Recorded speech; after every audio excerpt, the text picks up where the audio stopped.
हूँ सबा और आप देख रहे हैं सबा की दुनिया। तो आज आप लोग फ्रेंड बोलेंगे सबा कहाँ गई हुई है, तो आज मैं गई हुई हूँ केमाड़ी में।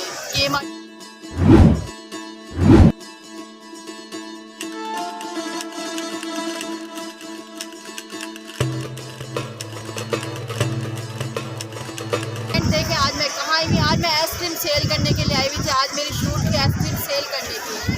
तो आपको पता है आइसक्रीम कैसे दी जा रही है, आज आइसक्रीम फ्री में दी जा रही है मेरी तरफ से। तो जिस चीज़ को भी खाना है तो आप आ जाएं और आइसक्रीम फ्री में ले।